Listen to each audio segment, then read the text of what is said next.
আমাদের আজকের গল্প বাবা। রচনা ও নির্দেশনা জুয়েল কবির। ওই পশ্চাৎ দেশে বাতাস দিচ্ছে কে? কোন হালারপুর? লজ্জাস্থানে পাওয়া ঠান্ডা হাওয়ায় গা শিরশির করে বোরহান মিয়া। একই সাথে বিব্রত এবং বিরক্তও লাগে। মনে মনে বলে, আজ তরে খাইছি। বেঘরে ঘুমোচ্ছিল বোরহান মিয়া। এমন কাণ্ড ঘটলে কি আর ঘুমিয়ে থাকা যায়? তবুও সে তাকায় না। আধো ঘুমে আধো জাগরণে থেকে লুঙ্গির ভেতর প্রবাহিত বাতাসের উৎস সন্ধানে ওত পেতে থাকে। চোখ খুলতেও ইচ্ছা হয় না। অবচেতনে হাত দিয়ে লুঙ্গির অবস্থান দেখে নেয়। না, যথারীতি আছে সব। যেভাবে গিট দেওয়া ছিল সেভাবেই আছে। ওই তো আবারও আবারও বেলাজ বাতাস ঢুকে পড়লো লুঙ্গির ভেতরে।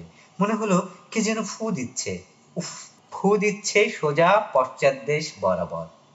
মাথায় বাতাস লাগলে আরামে ঘুম হয়, পশ্চাৎদেশে লাগলে ঘুম ভেঙে যায়। তবুও তবুও বোরহান মিয়া চেষ্টা করে ঘুম থেকে না জাগার। কিন্তু হঠাৎ পাওয়া একটা হাসির শব্দে ঘুম ভেঙে না তাকিয়ে পারে না সে। তাকিয়ে দেখে মন্টু টোকা হাসছে বোরহান মিয়ার পশ্চাৎদেশের দিকে অঙ্গুলি নির্দেশ করে। ছিঁড়া ছিঁড়া ওই দেখা যায় ক্ষীরা, ছিঁড়া ছিঁড়া ওই দেখা যায় ক্ষীরা। বোরহান মিয়া মনে মনে বলে, কত বড় বেয়াদব। মেজাজ তার সপ্তমে ওঠে। ইচ্ছা হয় দৌড়ে গিয়ে বদমাসটার গালে কষে একটা থাপ্পড় লাগাতে। কিন্তু সে পারে না কারণ বোরহান মিয়া হাঁটবার কিংবা দৌড়াবার অধিকার হারিয়েছে বহুদিন আগে। এক সড়ক দুর্ঘটনায় তার দুটো পাই কেড়ে নিয়েছে। অগত্যা বোরহান মিয়া মেজাজ ঠান্ডা রাখার চেষ্টা করে। মন্টু টোকাইয়ের হাসি তবুও থামে না। বোরহান মিয়া তার পশ্চাৎদেশে হাত দিয়ে টের পায় লুঙ্গিটার অনেকটা অংশ ফেঁসে গেছে। কখন ফেঁসেছে সে জানেই না। বুঝতে পারে পশ্চাৎদেশে বাতাস প্রবেশের কারণ তবে এটাই। বিনয়ের সাথে বোরহান মিয়া ডাকে মন্টু টোকাইকে, বাবা মন্টু, আয় এদিকে। হুম, আইতাম না, পরে মায়ের বাইন। কি কস? মারতাম কে? তুই তো আমার উপকারী করছস। মাইন সে দেখার আগে আমার সাবধান কইরা দিছস। আগে কইন ডাহিন কে? দোহান থিকা সুই সুতা আইনা দে, লুঙ্গিটা সেলাই করি। পারতাম না। সুই সুতা কিন্না কয়টা টেহা বাঁচবো, ওই টেহা কয়টা তোরে দিয়া দিমুনে, ওইগুলা দিয়া তুই কিছু কিন্না খাইয়া লইস। এবার আর লোভ সামলাতে পারে না মন্টু টোকাই। সকাল থেকে তেমন কিছু খাওয়া হয়নি, পেটে খিদেও আছে। সুই সুতা কিনে যে কয় টাকা বেঁচে যাবে সে কয় টাকায় সে তার জন্য খাবার কিনতে পারবে। এটা ভেবেই তার নাকে খাবারের ঘ্রাণ পায় মন্টু টোকাই। সে ঘ্রাণ পায় গরম পুরি, সিঙ্গারা আর পেঁয়াজুরি। ঘ্রাণে পেট মোচড় দেয়, যদিও জানে একই সঙ্গে তিনটা জিনিস খাওয়ার জন্য টাকা দেবে না বোরহান মিয়া। তাতে কি, বাস্তবে না হোক, মনে মনে খাবারের কথা ভাবতে সমস্যা কি? খাবারের কথা ভাবতে ভাবতে বোরহান মিয়ার কাছে আসে মন্টু টোকাই। হাতের কাছে আসতেই মন্টুর গালে 1 মণ ওজনের এক থাপ্পড় লাগায় বোরহান মিয়া। আমার লগে মস্করা করস? আমি কি তোর দুলাভাই? হতভম্ব হয়ে যায় মন্টু। চোখে কিছুক্ষণ সর্ষে ফুল দেখে, তারপর গালে হাত দিয়ে বসে পড়ে প্ল্যাটফর্মে। চোখ দিয়ে টপাটপ জল পড়ে। বোরহান বুঝতে পারে চড়টা একটু বেশি জোরেই লেগে গেছে। যারা পথেই থাকে, পথেই বেড়ে ওঠে, তারা অল্প ব্যথায় কেঁদে ফেলে না। বোঝাই যাচ্ছে ব্যথা একটু বেশি লেগেছে, তাই কাঁদছে মন্টু টোকাই। খারাপ লাগে বোরহান মিয়ার।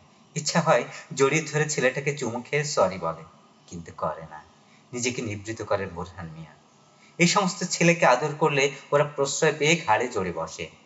পরে আর শাসন করা যায় না কোনোদিন।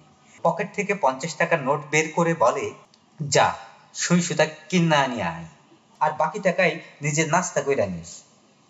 সুই সুতা কিন্তু এত টেহা লাগবো না, খুচরা টেহা দেয়। আমার কাছে এর চাইতে ছোট নোট নাই। মন্টু টোকাই চলে যায়। কথাটা মিথ্যা বলেছে বোরহান মিয়া। তার কাছে এর চাইতে ছোট নোটও ছিল, কিন্তু মন্টু টোকাইকে ইচ্ছা করেই ছোট নোটে দেয়নি সে। কারণ বোরহান মিয়া নিশ্চিতভাবেই জানে মন্টু টোকাই টাকাটা তাকে আর ফেরতে দেবে না। সুই সুতোও কিনে এনে দেবে না, পুরো টাকাই মেরে দেবে ধারণা করা সত্ত্বেও বোরহান মিয়া মন্টুকে টাকাটা দিয়েছে মূলতই থাপ্পড়ের ভর্তুকি হিসেবে। 50 টাকায় এক থাপ্পড়, এটা খুব এক্সপেন্সিভ মনে হতে পারে অনেকের কাছে, কিন্তু বোরহান মিয়ার কাছে এটা মোটেও বেশি টাকা নয়, কারণ তার ইনকাম ভালো। শারীরিক প্রতিবন্ধকতা আছে বলে হাত পাতলে লোকজন 2-4 টাকা দেয় তাকে।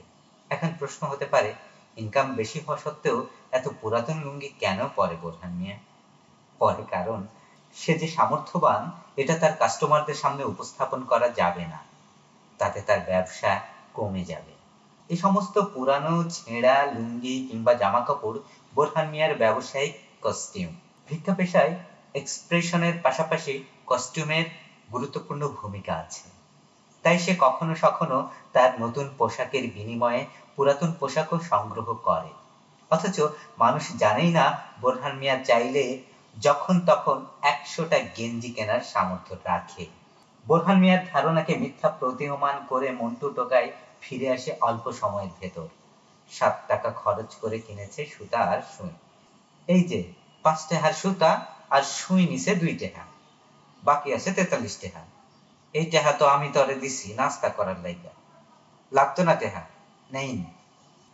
গুনে গুনে বাকি 43 টাকা ফেরত দিয়ে দৌড়ে চলে যায়। মন্টু, মন্টু, ওই মন্টু! বোরহান মিয়ার কোনো ডাকই আর কর্ণপাত করে না মন্টু টোকাই। সে পালিয়ে যায় বোরহান মিয়ার কাছ থেকে। গেল তো গেল, আর এলো না সে। ততক্ষণে বোরহান মিয়া ব্যস্ত হয়ে পড়েছে নিজের ব্যবসায়। আমার আল্লাহ নবীজির নাম, পঙ্গুর হাতে 2টা টাকা কইরা যাইবেন দান। আমার আল্লাহ নবীজির নাম, আখিরাতে জুয়া পাবেন পর্বত সমান। আমার আল্লাহ নবীজির নাম। ভিড় বাড়ছে প্ল্যাটফর্মে। মহানগর প্রভাতী ট্রেনটি ছেড়ে যাওয়ার টাইম হয়েছে বলে যাত্রীরা এখন ব্যস্ততার মধ্যে আছে। বোরহান মিয়া তার বিয়ারিং নির্মিত ঠেলা গাড়িটিকে হাতে দিয়ে ঠেলতে ঠেলতে সামনের দিকে এগোয়। ক্যার ক্যার করে শব্দ হয় চাকায়। বোরহান মিয়া হাত পাতে। বেশিরভাগ যাত্রী মাফ করো ধ্বনি তোলে। তবে 2-1 দেয় 2 টাকা, 5 টাকা, কেউ দেয় আবার 10 টাকাও। কেউ আবার 10 টাকাও দেয়। বোরহান মিয়া লক্ষ্য করেছে কিছু কিছু মানুষ এখনো কালে ভদ্রে 1 টাকার কয়েন দেয়। দিয়ে তাদের হাত কাঁপে, মনে হয় কলিজার টুকরাটা যেন দান করে ফেলেছে। বোরহান মিয়ার ইচ্ছা হয় সেই সমস্ত যাত্রীর 1 টাকার কয়েনটা তাদের মুখের উপর ছুঁড়ে মারতে। বলতে ইচ্ছা হয়, আরে শালা 1 টাকার কয়েনে কি হয় আজকাল? কিন্তু সে বলতে পারে না, কারণ সে বিক্রেতা।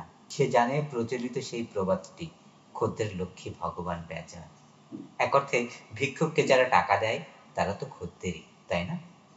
তারা টাকা দিয়ে দোয়া কেনে শারীরিক সুস্থতার, নির্বিঘ্ন যাত্রাপথের জন্য, দোয়া কেনে মৃত আত্মীয় স্বজনের কবরের আযাব দূরীকরণে, সংসারে আয় উন্নতি ইত্যাদির। ও আচ্ছা, 1 টাকার কয়েন দাতাদের কাছে কি দোয়া বিক্রি করা যায়? কিসের দোয়া? বিনিময়ে তাদের দেওয়া উচিত শাস্তি। যেমন 1 টাকার বিনিময়ে তাদেরকে তাৎক্ষণিকভাবে 10 টাকা ফেরত দিয়ে দেওয়ার মতো শাস্তি।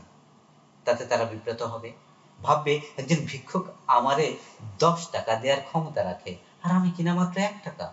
অবশ্য উল্টো ঘটনাও ঘটতে পারে, যেমন ঘটেছিল একবার বছর 2 আগে। শীতের রাত, প্রচন্ড কুয়াশা পড়েছে সেবার। একটা বয়স্ক স্যুট টাই পরা ভদ্রলোক ট্রেনের অপেক্ষায় দাঁড়িয়েছিল প্ল্যাটফর্মে। মুখ দিয়ে শীতের ধোঁয়া বেরোচ্ছে। বোরহান মিয়া হাত পাততে এই লোকটা পর্যবেক্ষণ করে বোরহান মিয়াকে, তারপর 1 টাকা দেবে বলে 2 টাকার একটা নোট বের করে দেয় বোরহান মিয়াকে। 1 টাকা রেখে 1 টাকা ফেরত দাও। বোরহান মিয়া মজা দেখার ছলে অন্ধের অভিনয় করে 1 টাকার বদলে 100 টাকার একটা নোট দেয় লোকটাকে। এই যে আপনার 1 টাকা। চোখে বিশেষ দেখি না ভাই, একটু দেখে নিন। না না ঠিক আছে। লোকটার টাকার দিকে একবার তাকিয়ে না দেখার ভান করে টাকাটা পকেটে পুরে হনহন হেঁটে চলে যায়। বোরহান মিয়া লোকটার চলে যাওয়ার পথের দিকে তাকিয়ে থাকে, দেখে লোকটার হাঁটার গতি বৃদ্ধি পেয়েছে। মানুষটা একবারের জন্য পেছন ফিরে তাকায়নি। বোরহান মিয়া এতদিনে মানব চরিত্র সম্পর্কে বিশাল এক অভিজ্ঞতা অর্জন করে ফেলেছে বলে লোকটার আচরণে অবাক হয় না মোটেও। কেবল সে মুচকি হাসে, প্রকাশ্যে বলে, যা দিলাম তোরে 100 টাকা ভিক্ষা। হাত দিয়ে গাড়ি ঠেলতে ঠেলতে আজ হাতে একটু ব্যথা লাগছে বোরহান মিয়ার। চটটা বেশ জোরেই দেওয়া হয়েছিল মন্টু টোকাইকে। এ ব্যথা কি সে কারণে? হতে পারে। বোরহান ভাবে, আহারে, আমারই ব্যথা লাগতেছে চড় দিয়া। চড় খায়া না জানি পোলাটার কি অবস্থা। হঠাৎ সে খেয়াল করে প্ল্যাটফর্মের কোনায় জটলা করেছে একদল টোকায়। নিশ্চয়ই মন্টু আছে ওইখানে। বোরহান ভাবে, পোলাটারে ডাক দিয়া সরি কইয়া একটা পুরি সিঙ্গারা খাওয়াইয়া ঠান্ডা করতে হইব, নাইলে যতক্ষণ অভিশাপ থাকবো ততক্ষণ হাতের ব্যথাটা কমবো না। সে গাড়ি ঠেলতে থাকে জটলার দিকে। গিয়ে শোনে ওরা খুব শঙ্কিত কণ্ঠস্বরে কথা বলছে পরস্পরের সাথে। কস কি, মন্টু টোকাই অ্যাক্সিডেন্ট করছে? হ বেডা, রাস্তার পাশে খাড়ায় আসিল, একটা প্রাইভেট কার আইসা ফুটপাতের উপর দিয়া উড়াই দিছে।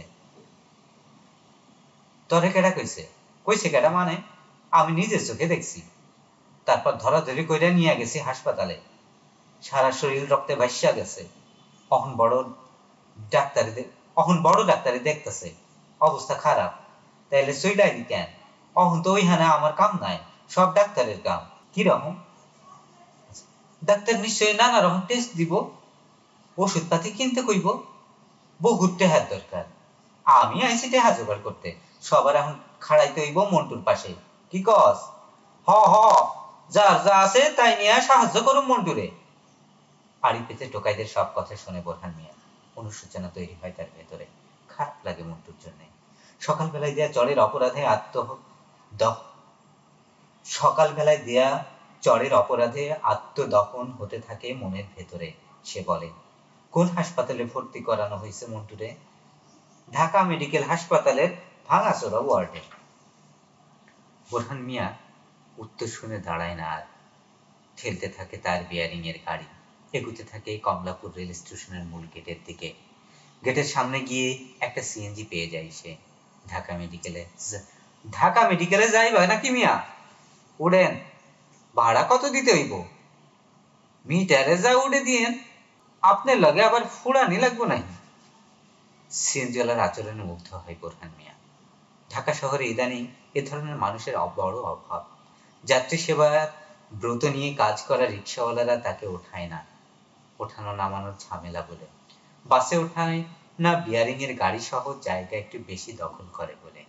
আর সিএনজিওয়ালারা যাত্রী হিসেবে এসব ভিক্ষুক শ্রেণীকে পছন্দ করে না। সত্যি সত্যি এই সিএনজিওয়ালা একটু অন্যরকম। সে কোলে তুলে বোরহান মিয়াকে উঠিয়ে দেয় সিএনজির সিটে। হার্ট ব্রেকও কষে না, পাছে আবার না পড়ে যায় বোরহান মিয়া। এ কি, শেষ পর্যন্ত নামার সময় ভাড়াও নিতে চায় না লোকটা। বলে, ভাড়া লাগবো না চাচা, আপনি যান। এইটা কি কন? আপনার গ্যাস খরচ হয়েছে না? আপনি আমার বাবার বয়সী। আমার বাবাও একটা পা হারাইয়া বাড়িতে বসে থাকে সারাক্ষণ, তারেও চলতে হয় অন্যের সাহায্য নিয়ে। আমি ঢাকায় থাকি বললা বাবারে সাহায্য করতে পারি না। আজ আপনার সাহায্য কইরা না হয় বাবারে একটু স্মরণ করলাম। ছেলেটির চোখ ছলছল করে। এমন ইমোশনাল আবেদনের পর কিছুই বলার থাকে না বোরহান মিয়ার। কেবল বলে, আল্লাহ আপনার মঙ্গল করুক। ঢাকা মেডিকেলের ভাঙাচোরা ওয়ার্ডের দিকে এগুতে থাকে ভাঙাচোরা বোরহান মিয়া। মন্টুর আশু রোগ মুক্তির দোয়া সারাক্ষণই জপ করতে থাকে মনে মনে। যে হাত দিয়ে বিয়ারিং গাড়িটিকে ঠেলছে সেটিতে জমাট ব্যথা সকাল থেকে। বোরহানের ঠেলতে কষ্ট হয় খুব। হিকি, কে দাঁড়িয়ে আছে ওয়ার্ডের সামনে? আম্বিয়া খাতুন না? পরনে বোরখা, মাথায় নেকাব, মুখটা খোলা বলে তাকে চিনতে একটু কষ্ট হয় না বোরহান মিয়ার। সেই নাক, সেই চোখ, সেই মুখ। আম্বিয়ার বয়স হয়েছে ঠিক, কিন্তু সেটা তার চেহারায় ফুটে ওঠেনি। আচ্ছা, কেন দাঁড়িয়ে আছে সে? তার তো এখানে দাঁড়িয়ে থাকার কথা নয়। আম্বিয়ার সংসার নেই, বাবা মা ভাই বোনের সাথেও সম্পর্ক ছিন্ন। তবে কার জন্য এসেছে সে? আম্বিয়ার সাথে বহুদিন দেখা নেই বোরহান মিয়ার। ও কি চিনতে পারবে বোরহান মিয়াকে? বোরহান মিয়া আম্বিয়ার কাছে গিয়ে টের পায় আম্বিয়া কাঁদছে। কি ব্যাপার আম্বিয়া, তুমি এইখানে? আমার পোলা মন্টু টোকাই অ্যাক্সিডেন্ট করছে, মৃত্যুর সাথে পাঞ্জা লড়তেছে। মন্টু তোমার ছেলে? হ, আমার পোলা। খাও কি, তা ওয়ার্ডের ভিতরে যাও না কেন? ওয়ার্ডেই ছিলাম, একটু আগে বাইর করে দিছে নার্সরা। এখন ডাক্তারের ভিজিটের টাইম।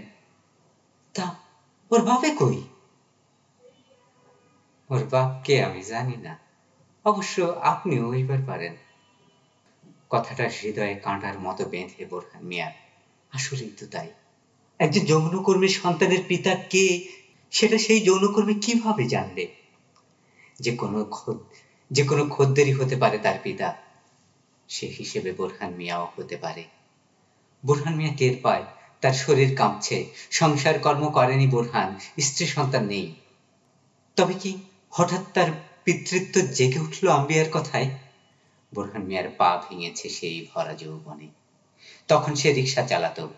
পা ভাঙার কারণে চলতি প্রেম ভেঙে গিয়েছিল জুলেখার সাথে। একটা পঙ্গু লোকের সাথে কেনই বা সম্পর্ক রাখবে একজন সুস্থ সবল মানুষ? তারও তো ভবিষ্যৎ আছে। অতঃপর ভবিষ্যতের কথা চিন্তা করে জুলেখা ভেগে গিয়েছিল বাবুর্চি সালাম মিয়ার সাথে। বিয়েও করেছিল তারা। বিয়ের আগে জুলেখা অবশ্য একবার দেখাও করতে এসেছিল বোরহান মিয়ার সাথে। তখনও বোরহান হাসপাতালে ভর্তি। জুলেখা এসেছিল রঙিন পোশাকে।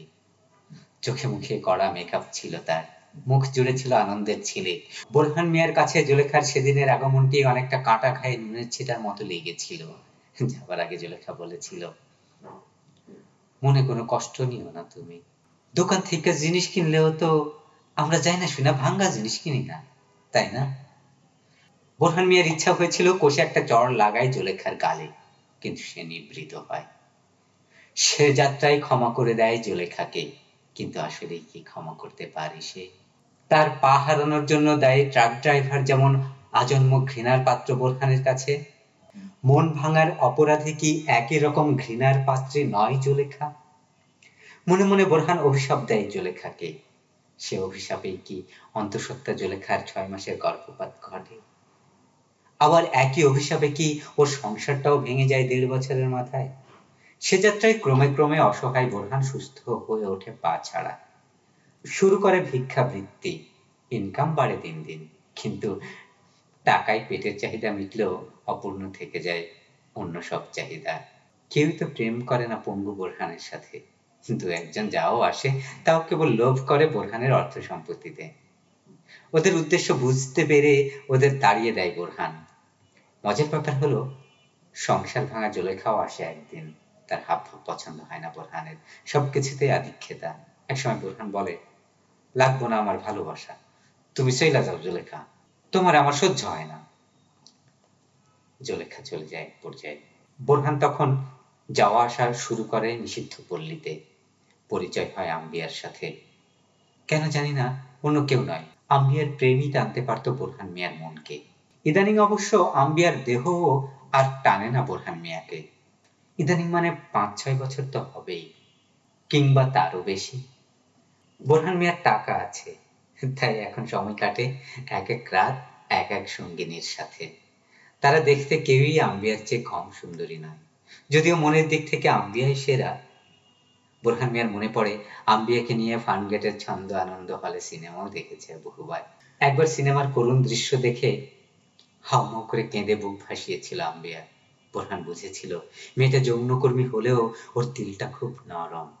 বোরহানের সম্বিত ফিরে, মন্টুরে তুমি কেমনে চেনো?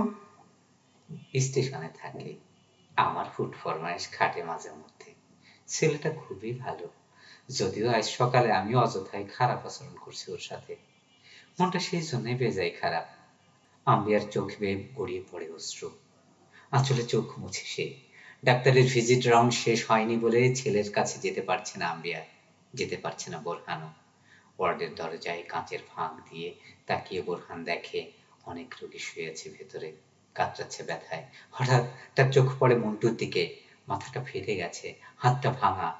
ও কি, পাটা কি কাটা গেছে ওর? তাই তো। হায় হায়, বোরহান মিয়া ভাবে, এ কোন নিয়তির বেড়া জালে বন্দী হলো মন্টুর মতো শিশুর জীবন। বারান্দায় গিয়ে আকাশের দিকে তাকায়, তাকিয়ে থাকে অনেকক্ষণ। ভাবে, না থাকবা, তবুও বেঁচে থাকুক ছেলেটা। এত অল্প বয়সে একটা শিশুর প্রয়াণ মেনে নেওয়া কষ্টকর। লোকে বলে পৃথিবীর সবচেয়ে ভারী জিনিস হলো পিতার কাঁধে সন্তানের লাশ। মন্টু টোকায়, বোরহানের সন্তান কিনা নিশ্চিত নয়, তবুও বোরহান মিয়ার পিতৃস্নেহ জেগে ওঠে। মনে মনে কল্পনা করে, মন্টু টোকাই সুস্থ হলে একদিন তাকে বাবা ডাকতে বলবে সে, একদিন ঘুরতে নিয়ে যাবে চিড়িয়াখানায়, না হয় একদিন শিশু পার্কের রাইডগুলোতে চড়ে বেড়াবে।